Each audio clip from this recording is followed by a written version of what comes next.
خبر اورنگ میں آپ کا استقبال ہے، خیر مقدم ہے، سواگت ہے۔ ناظرین، شہر میں یوں تو بہت سارے دواخانے اور بڑے بڑے اسپتال موجود ہیں اور سبھی جگہ الگ الگ قسم کی بیماریوں کا علاج اور معالجہ بھی کیا جاتا ہے، لیکن کچھ اسپتال اور دواخانے ایسے ہوتے ہیں جہاں علاج کے ساتھ ساتھ بھروسہ بھی ملتا ہے، ہمدردی ملتی ہے، اپنائیت کا احساس ہوتا ہے، جہاں مریض کو مریض کی نگاہ سے نہیں دیکھا جاتا بلکہ اپنے گھر کی فیملی کا ہی ممبر سمجھا جاتا ہے، جہاں وہ بغیر کسی تکلیف اور پریشانی کے اپنا علاج مکمل کرواتا ہے اور اپنے گھر کو روانہ بھی ہو جاتا ہے۔ ایسے ہی دواخانوں اور اسپتالوں میں سے ایک زبردست، معیاری، نئی ٹیکنالوجی سے مزین، صفائی ستھرائی میں اعلیٰ مقام رکھنے والا، سپر ڈیلکس سہولیات سے مزین عالی شان دواخانہ۔ اس اسپتال کی خاص اور اہم بات یہ ہے، اور یہ دوسرے اسپتالوں سے مختلف اس لیے ہے، محض عوام کی خدمت کے لیے ہی کھولا گیا ہے۔ اس اسپتال میں ایسے مریض جو بھاری فیس ادا کر نہیں سکتے، ان کے لیے واجبی فیس پر بہترین علاج کیا جاتا ہے۔ اسپتال کے ذمہ داران نے بتایا میں خواتین کے ظاہری پوشیدہ امراض کے لیے گائناکولوجسٹ شعبہ بھی قائم کیا گیا ہے، جہاں ماہرین امراض خواتین ڈاکٹرز کی رہنمائی میں زچگی یعنی کہ ڈیلیوری کے علاوہ تمام بیماریوں کا صحت مند علاج کرتے ہیں، جہاں مکمل نگہداشت کے ساتھ ساتھ قابل ڈاکٹروں کی رہنمائی میں مکمل علاج ہو جائے۔ ساتھ ہی ایک میڈیسن شعبہ بھی قائم کیا گیا ہے، بلڈ پریشر، تھائرائیڈ اور دیگر بیماریوں کا او پی ڈی اور 8 بیڈ کا خصوصی آئی سی یو شعبہ بھی قائم کیا گیا ہے، جہاں مریضوں کا تسلی بخش علاج کیا جاتا ہے۔ اسپتال کے ذمہ داران نے ہمارے نامہ نگار عمران زری والا کو بتایا کہ ان تمام بیماریوں کے علاج کے علاوہ ہمارے یہاں ایڈوانس ٹیکنالوجی سے مزین آپریشن تھیٹر، تجربہ کار ڈاکٹرز اور ویل ٹرین اسٹاف بھی موجود ہے، جو ہر وقت مریضوں کو بہترین سروس کے لیے تیار رہتے ہیں۔ ساتھ ہی یہاں پر کورونا کا ٹیکہ بھی لگایا جاتا ہے۔ انتظامیہ نے مزید بتایا کہ سبھی نئی اور ضروری اکوپمنٹ کے ساتھ ہمارے اسپتال شروع کرنے کا مقصد صرف ایک ہی ہے، اور وہ ہے خدمت خلق۔ کمانا ہمارا مقصد نہیں ہے، اسی لیے ہم نے ہمارے یہاں ہر علاج کے لیے کفایتی اور واجبی فیس ہی وصول کی جاتی ہے، اور یہ اسپتال 24 گھنٹے عوام کی خدمت کے لیے کھلا رکھا گیا ہے۔ لہذا شہریان سے گزارش اسپتال سے زیادہ فائدہ اٹھائیں۔ تو ہم اس بات کی کوشش کریں گے کہ ہم شرعی پردے کے ساتھ، آج بھی الحمدللہ آپ جا کر ککیڑ کے اندر الخدمت کلینک کو دیکھ سکتے کہ ہم نے ہر بیڈ کے اوپر پردہ لگایا ہوا ہے، ہر لیڈیز پیشنٹ کے لیے ہم نے لیڈیز ڈاکٹر کا انتظام کیا، اور ہر جینٹس کے لیے جینٹس ڈاکٹر کا انتظام کیا، اور ہر لیڈیز اسٹاف کے لیے ہم نے کوشش کی ہے کہ وہ لیڈیز پیشنٹ کو بھی ہاتھ لگائے، اور کوئی بھی ایسا کہ جو مرد ہے اس کو کوئی لیڈیز پیشنٹ ہاتھ نہ لگائے۔ اس بات کی کوشش کرتے ہوئے ہم نے اس بات کی فکر کی ہے کہ ہمارے پاس ان غریبوں کا علاج ہو جائے جن کو لوگ اپنے دروازے سے دھتکارتے ہیں، اور ایسے سرکاری دواخانوں میں جا کر یہ لوگ ذلیل ہوتے ہیں۔ آپ جا کر دیکھو غریبوں کا کیا حال ہے، بڑے آدمی کو، پیسے والے کو تو کوئی بھی میڈم سر بول کے بٹھا کے بلا لیتا اور ان کا انتظام کر دیتا، لیکن غریب کو کوئی اپنے در پہ نہیں بلاتا۔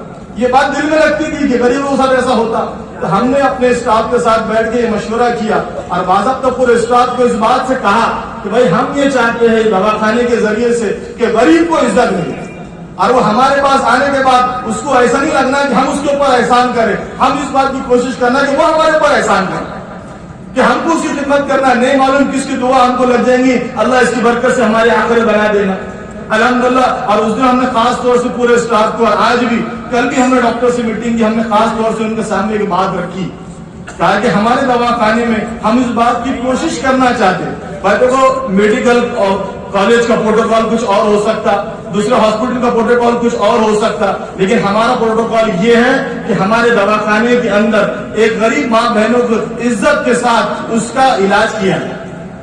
ہم اس لیے دواخانہ چلا رہے، ورنہ ہمارا دواخانہ چلانے کا کوئی مقصد نہیں۔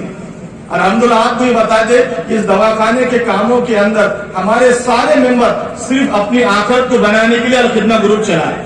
الحمدللہ اللہ نے دیا، سب کے پاس ہے، کسی کو کوئی رہنا نہیں ہے، کسی بھی ایک ممبر کا بھی 1% بھی کسی چیز میں اس کا دخل نہیں۔ کئی لوگوں کے ذہنوں میں تھا کہ الخدمہ گروپ والے اس کے اندر اپنا کچھ شیئر رکھ کے کام چلاتے ہوں گے، میرے کان پہ یہ بات آئی، ہم نے خاص طور سے اس بات کی کوشش کیا کہ آپ حضرات کے سامنے یہ بات رکھے کہ ہمارے کسی بھی ممبر کا 1% بھی شیئر نہیں ہے۔ ہم نے یہ کام اپنی آخرت کو بنانے کے لیے کیا، ہم نے اپنا کام آخرت کو بگاڑنے کے لیے نہیں کیا۔ ہم نے چاہتے کہ 1% کا بھی ہمارے اوپر کل قیامت میں اللہ کے پاس دھبا لگے. ہم اس کوشش کی فہرست کر رہے ہیں, اللہ راستے کھول رہا. الحمدللہ دوا خانہ شروع ہوا, الحمدللہ پہلے دن سے 100 پیشنٹ ہم کو ملے. الحمدللہ آج کا ٹارگٹ یہ ہے کہ منیمم روزانہ 200 سے 250 پیشنٹ ہمارے دوا خانے میں اللہ ان کو صحت کے ساتھ بھیجانا, اور منیمم 350 سے 400 پیشنٹ روزانہ ہمارے دوا خانے میں سے جائیں. میں سارے دوستوں کو, بھائیوں کو مبارکباد دوں گا. یہاں امتیاز جلیل صاحب کے بھی بولے نا, آپ نے ایمبولینس دینے والے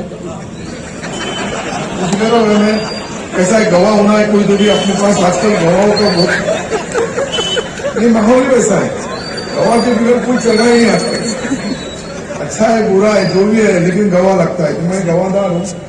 مجھے بھی آپ جو بھی آرڈر دیں گے, جو بھی کچھ کھجور کا حصہ ہمارا بھی لگنا چاہیے. تو تم جو بولیں گے آج اپنے پاس بھی کرنا چاہیے.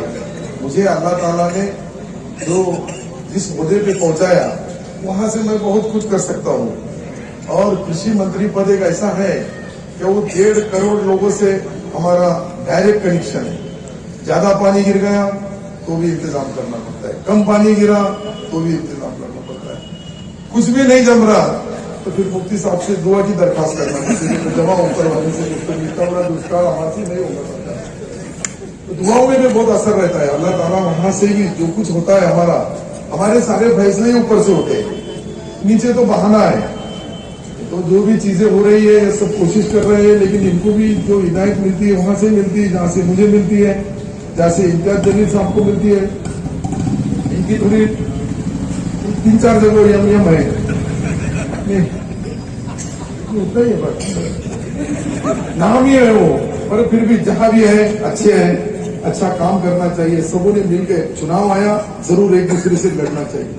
چناؤ ختم ہو گیا, ہمارا شہر, ہماری بستی, ہمارا ڈسٹرکٹ, ہمارا مراٹھواڑہ, ہمارا مہاراشٹر, ہمارا ہندوستان, اس کی طرف بھی ہم کو توجہ دینا پڑے گی, اس کی طرف بھی غور کرنا پڑے گا. اس کی طرف بھی ساری چیزیں صرف دینی تعلیم سے نہیں ہوگا, دنیا میں جو تعلیم چل رہی ہے اس کو بھی جوڑنا ہوگا. دین تو ہمارا پکا ہے, اس پہ کسی کا شک شبہ نہیں ہے, اور وہ تو اتنا ٹھاس ٹھاس کے بھرا ہوا رہتا ہے.